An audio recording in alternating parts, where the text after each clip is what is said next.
A big thank you to the members of the CIA for funding this channel. Not only is Stalker 2 coming out shortly, but so is Kingdom Come Deliverance 2. Two of my most favoritist titles of all time are joining the 2 club. Thank you so much. And that's got me thinking that immediate sequels of video games can be extremely strange, because what does a studio that proved itself with a breakout IP of a game do for its sequel with a presumably much higher budget, boatloads of attention from gamers, and high expectations? Just think about how many masterpieces bear the number 2 on their title.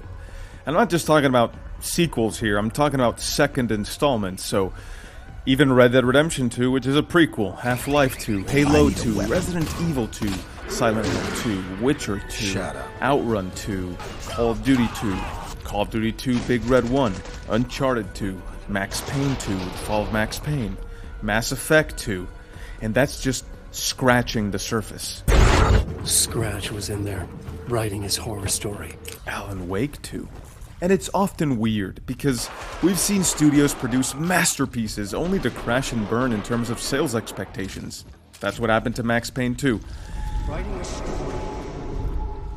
And we've also seen the opposite. Often when a PC hit dilutes itself to accommodate to a larger audience on consoles to great commercial success at the expense of the magic that made the original great. I'm talking about Crysis 2 here. But also games that broke free, made an adjustment, found their identity because they branched out and simplified a little, namely The Witcher 2. And in some other instances, the sequel's ambitions were just too great, and the studio had to cut loads of content from the drawing board, but still, somehow managed to bring us something great. To be remembered for how great it was, but also how great it could have been. That's Halo 2. In any case, there's always something all too magical about the second installment. Something really special, even quirky, elusive, like a middle child. The second game is always the middle child of a series. So, in honor of the upcoming Stalker 2, Kingdom Come Deliverance 2, Not You, sequels that I can't wait to welcome into my library, let's take a second to appreciate the terrific 2s that came before. Starting with one of the first games to ever make me actually cry. These are the Call of Duty 2s. Calls of Duty 2. Call of Duties 2? Whichever. These were my first FPSs. FPSI? Well, my first-person shooters ever, and the first game I owned that taught me that violence can be kind of fun. I was only 10 years old when my older brother tried the Call of Duty 2 demo at the brand new Xbox 360 at a Toys R Us when my family was visiting the US. Not only were we blown away that toy stores like that actually existed, but we were also blown away by what this Xbox 360 thing was doing. And we bought Call of Duty 2 Big Red 1 for our GameCube, thinking it was the same game. Often disregarded as a simple 6th gen console spin-off of the big boy PC and 360 game, kind of like Call of Duty Finest Hour was to the original, which kind of sucked. But Call of Duty 2 Big Red 1 was developed by Treyarch, who were fresh off making another beloved 2, Spider-Man 2, and they went on to create what is still one of the top 3 story campaigns out of all the Calls of Duties. Big Red 1 carries the same feel of Band of Brothers with it because its characters have really good backstories and really good development, but also their performances are done by the Band of Brothers cast, and you go through the entire war with the same group of guys. I've got a sealed copy of it, okay? And if we get 1,000 likes, I'll defile the plastic wrapper for you and sniff its insides in ASMR. And give you a video on how it made me cry. About the other Call of Duty 2, yeah, it was great.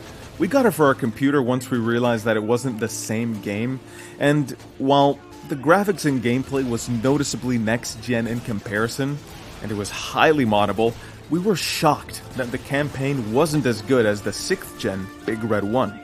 6th gen was so good, man. Like, in general, Half-Life 2 brought so much innovation to the table.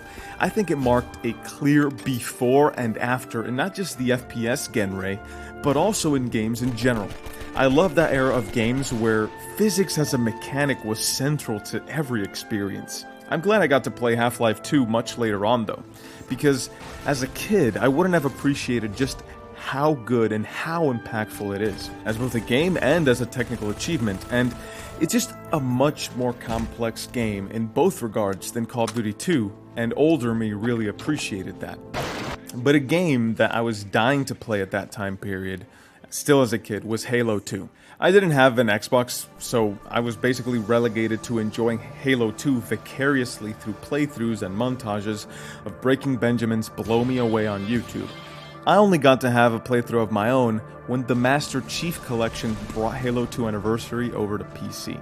And it was a pretty good time, and I thought it was great to experience it for the first time with the new graphics as opposed to the nostalgia graphics, because nostalgia is a big...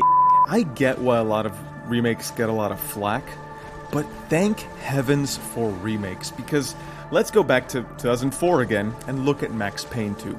Another 6th gen title, and one of my favorite games ever. It's one of those titles that, thanks to the original Xbox, it was bringing PC experiences over to console. PS2 did get ports of the Max Paynes, but it could barely handle them, and Max Payne 2 unfortunately flopped in sales. But it's getting a remake soon, and I'm hoping that this time it gets all the appreciation it truly earned for itself. But Remedy these days is no stranger to sequels. Especially sequels that do poorly in sales, unfortunately. Because 1 year ago, they dropped Alan Wake 2. A title that grew on me as I delved into its true depth. What a game that is. Often we see many games dedicate a lot of their energy to broadness, including leveling systems, crafting, cooking, fetch quests, puzzle quests, loot, etc, etc, etc. But they don't have much depth, true depth.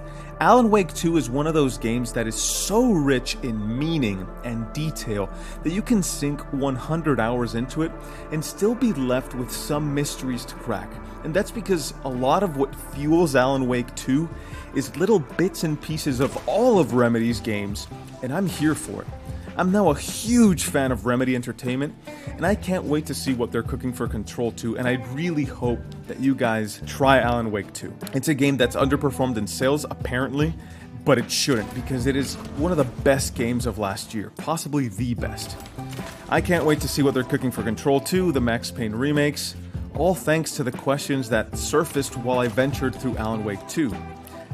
It's a must-play, and before you say Sweet Baby Inc., Epic Store, you'd be giving these organizations way too much credit by bringing them up. Seriously, just appreciate Remedy for how good they are as a studio.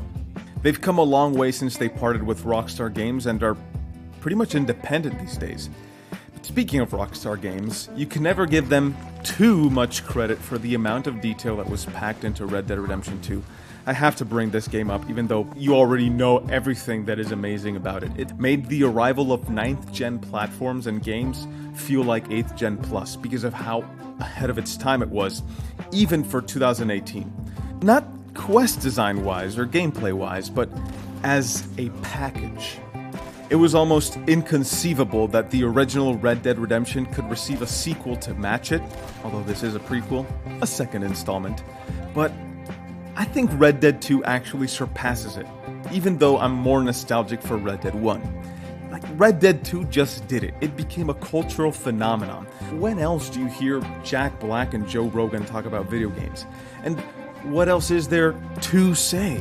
There's just so many games that I've missed. There's no way I could name them all, even ones that I love. So that's what you're here for. I've already asked, but I still want to hear what the number 2s you love are, which ones are worth playing, and I just want to hear. I love 2s, and I want to hear from you so I can play some of these games before Stalker 2 and Kingdom Come Deliverance 2 take all of my gaming hours. So take care. I'll see you next time. Thank you to the CIA for funding this channel, and I'm out.